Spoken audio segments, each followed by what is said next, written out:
হরতালের ডাক দিতে পারে জামাত জোট। শুধু হরতাল নয়, হরতাল অবরোধ দুইটাই। দর্শক, বিএনপির গতি প্রকৃতি ভালো না। বিএনপি জাতির সাথে প্রতারণা শুরু করেছে, বেইমানি শুরু করেছে, মিঠা মিঠা কথার আড়ালে ভয়াবহ প্রতারণা করছে, জনগণের সাথে বেইমানি প্রতারণা করছে, যার ফলে জামাত হরতাল অবরোধের প্রস্তুতি নিচ্ছে। এবং হরতাল অবরোধ শুরু হওয়া এটা রাজনীতির জন্য কোনো ভালো আলামত না। হরতাল অবরোধ কেউ শখে করে না। হরতাল অবরোধ জাতির বৃহত্তর স্বার্থে করতে বাধ্য হয়। যেমন হরতাল অবরোধ করা মানেই জামাতকে গ্রেপ্তার করা শুরু করবে সরকার, পুলিশ পেটানো শুরু করবে, এবং বিএনপির লোকজনও জামাতের লোকজনের উপর হামলা করা শুরু করবে, এনসিপির লোকজনকে ধরা শুরু করবে। তো এটা তো জামাতও চায় না, এনসিপিও চায় না, এবং এটা পুলিশও চায় না। কারণ পুলিশের সেই মনোবল নেই। হরতাল দমন করবে, বিরোধী দল পিটাও, টিয়ার শেল মারো, এই শক্তি, এই মনোবল পুলিশের নাই। যার ফলে এই হরতাল অবরোধ আবার রাজনীতিতে আসুক, এটা কেউই চায় না। কিন্তু বিএনপি যেভাবে প্রতারণা শুরু করেছে, তাতে সবার অনিচ্ছা সত্ত্বেও ঝুঁকি নিয়ে এই যে জামাতের এমপিরা, জামাতের নেতাকর্মীরা একটা সুন্দর সময় পার করছে। বিরোধী দলে থাকা অবস্থায় এত মসৃণ সময় যে জামাতের লোকজন যেখানে ইচ্ছে সেখানে প্রোগ্রাম করছে, যে কোনো অডিটোরিয়াম ভাড়া নিচ্ছে। আমিরে জামাত যেখানে যাচ্ছেন সেখানে তাকে রাষ্ট্রীয় প্রোটোকল দেওয়া হচ্ছে, তাকে গার্ড অব অনার দেওয়া হচ্ছে। কি সুন্দর! এই সুন্দর পরিবেশ তো জামাত নস্যাৎ করতে চায় না। হরতাল অবরোধ দিলে এগুলো কিছুই থাকবে না, তখন গ্রেপ্তার করো, তখন পালাতক, এমপিরা পালাতক থাকবে। এখন এমপিদের পুলিশ পাহারা দেয়, কিসের পুলিশ পাহারা? তারা থাকবে পালাতক।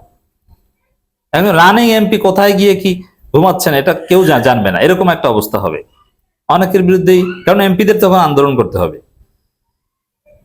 তো এগুলো, এইসব ঝুঁকি জেনেও হরতালের ডাক দিতে পারে জামাত জোট। এই বিষয়ে জামাত জোটের অলরেডি প্রস্তুতি আছে।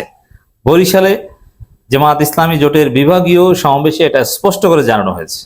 আমিরে জামাতও জানিয়েছেন, নাহিদ ইসলামও জানিয়েছেন। যেমন নাহিদ ইসলাম স্পষ্ট করে এই শব্দ উচ্চারণ করেছেন। নাহিদ ইসলাম বলেছেন, আমরা এখনো কোনো কঠোর কর্মসূচি দেইনি। এটার বিশ্লেষণ আমি করব। আমরা হরতাল অবরোধের মতো কর্মসূচি দেই নেই, কিন্তু যে কোনো সময় এই ধরনের কর্মসূচি দেওয়ার জন্য আমাদের প্রস্তুতি রয়েছে। এর মানে হরতাল অবরোধ ঘোষণা, ডাক দেওয়ার জন্য জামাত জোটের প্রস্তুতি রয়েছে। আমরা বাংলাদেশে এই মুহূর্তে এই ধরনের রাজনৈতিক কর্মসূচি দেওয়ার পক্ষে ছিলাম না, কিন্তু সরকার এবং প্রধানমন্ত্রী তারেক রহমান ক্রমশ পরিস্থিতি সেই দিকে ঠেলে নিয়ে যাচ্ছেন। এর মানে অনিচ্ছা সত্ত্বেও বাধ্য হয়ে 5 আগস্ট পরবর্তী নতুন বাংলাদেশে আবার হরতাল অবরোধ করতে হবে এবং সেখানে আওয়ামী লীগ সাবোটাজ করার চেষ্টা করবে, এটা কিছুতেই কাম্য না। কিন্তু আপনি জুলাই সনদ মানবেন না, আপনি গণভোটের রায় মানবেন না, আপনি নিজেই স্বীকার করবেন যে আমরা প্রতারণা করব, কারণ স্বরাষ্ট্রমন্ত্রী নিজেই বলেছেন যে এগুলো আমরা মানি না, কিন্তু নির্বাচনের জন্য, যাতে নির্বাচনটা হয় এই জন্য এটা মেনে নিয়েছি। আপনি কোনো বিশেষজ্ঞদের ব্যাখ্যা ধার ধারবেন না, আপনি গায়ের জোরে সংবিধান সংশোধন করতে চাইবেন, অথচ সংবিধানের বেসিক স্ট্রাকচার সংশোধন করা যায় না। এটা যে কোনো আইনের ছাত্র জানে। বেশ কয়েকটা আপিল বিভাগের রায়ের মাধ্যমে এটা প্রমাণিত, সংবিধানের বেসিক স্ট্রাকচার সংশোধন করা যায় না। আপনি নাকি সংশোধন করতে যাচ্ছেন, গায়ের জোরে আপনি যা ইচ্ছা তাই করছেন। আপনি সাইন করেছেন যে জুলাই সনদে, যেখানে স্পষ্ট লেখা যে আমরা সংবিধান সংস্কার পরিষদের সদস্য হিসেবে শপথ নিব, আপনি এখন নিচ্ছেন না, আপনি নেয়ার কোনো উদ্যোগও নিচ্ছেন না। ঠিক আছে, আপনাকে সংবিধান সংশোধন করতে হবে, আপনি ঘোষণা করেন যে সংবিধান সংশোধন করেই আমরা সংবিধান সংস্কার পরিষদ গঠন করব, তাও বলছেন না। মানে স্পষ্ট প্রতারণা। প্রধানমন্ত্রী মিঠে মিঠে কথা বলছেন, হাসছেন, সেলফি তুলছেন, স্ত্রীর সাথে প্রেম করছেন, বিরোধী দলীয় নেতার সাথে সুন্দর হাসি দিয়ে কথা বলছেন, কিন্তু আপনি জনগণের গণভোটের রায় কেন মানেন না? না মানলে এই হরতাল অবরোধের দিকেই যেতে হবে। এই নাহিদ ইসলামের এই বক্তব্য থেকে স্পষ্টই প্রয়োজনে হরতাল অবরোধের ডাক দেওয়ার ঘোষণা আছে, এখানে ইঙ্গিত দেওয়া হয়েছে। আমিরে জামাত বলেছেন, গণভোটের রায় না মানলে সরকারকে ব্যর্থ করে দেওয়া হবে। সরকারকে ব্যর্থ করে দেওয়ার মধ্যেই হরতাল অবরোধের কথা নিহিত আছে, কারণ হরতাল অবরোধের মাধ্যমেই সরকারকে ব্যর্থ করতে হয়, এর বাইরে অন্য কোনোভাবে সরকারকে ব্যর্থ করে দেওয়া যায় না। এখন সরকারকে ব্যর্থ করতে নন কোঅপারেশন ওটা হরতাল অবরোধের মাধ্যমেই হয়। এমনি এমনি আপনি বললেন যে অসহযোগ আন্দোলন, কোনো হরতাল অবরোধ নাই না, এটা অসহযোগ আন্দোলনের প্রধান হচ্ছে যে হরতাল অবরোধ, গাড়ি ঘোড়া চলবে না, এটাই হচ্ছে প্রধান অসহযোগ। তারপরে বাকিটা আপনি সচিবালয় যাবেন না, কাজ করবেন, যদিও ওরকম পরিস্থিতি তৈরি হয়নি, আর বললেই যেটা হয় তা না, কিন্তু হরতাল অবরোধ দেওয়া তো কঠিন কিছু না।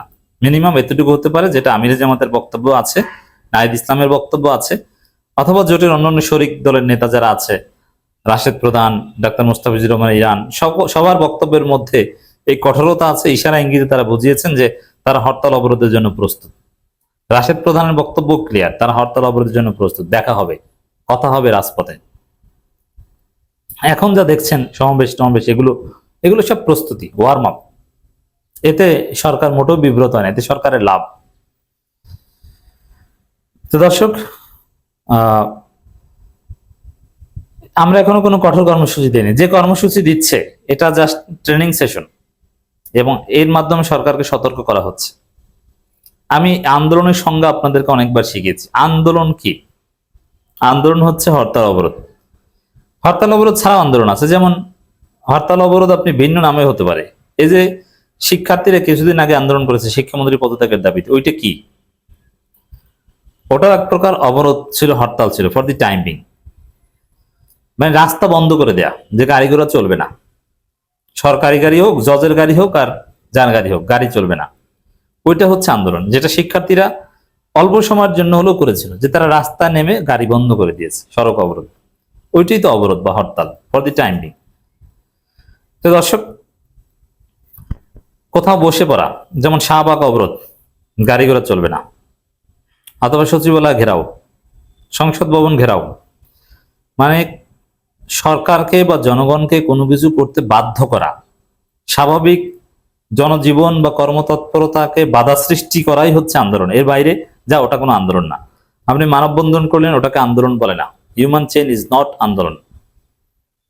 আন্দোলন মিন্স আপনি সরকারকে বাধ্য করবেন। বাধ্য করতে হলে আপনাকেও আগে বাধ্য করতে হবে, যে আপনি গাড়ি চালাতে পারবেন না, আপনি সচিবালয়ে যেতে পারবেন না, আপনি ঘর থেকে বের হতে পারবেন না, আমরা ঘেরাও দিলাম, আপনি পার্লামেন্টে যেতে পারবেন না।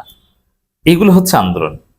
তো সেই আন্দোলনের দিকে গেলে পরিস্থিতি উত্তপ্ত হবে, ডেফিনেটলি ধরপাকড় শুরু হবে। সে আন্দোলনের প্রস্তুতি আছে। জামাত একটা আলটিমেটাম, কিভাবে কোন কোন প্রক্রিয়া সেদিকে যাবে এরকম একটা ধারণা আপনাদেরকে দিয়ে দিই দর্শক। জামাতের একটা আলটিমেটাম আছে। জামাত এখন বলছে জুলাই মাস, কিন্তু জুলাই, আগস্ট, সেপ্টেম্বর এইগুলোও দেখবে।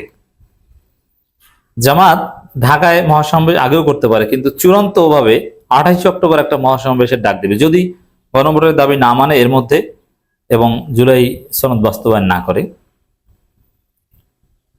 এই টাইমিংটা 6 মাস মেয়াদ ওখানে শেষ হবে, কিন্তু তারপর আন্দোলনের হুমকি দিতে দিতে 28 অক্টোবর পর্যন্ত যাবে। 28 অক্টোবর থেকে আন্দোলন চূড়ান্ত রূপ নেবে। অতএব ডেডলাইন 28 অক্টোবর।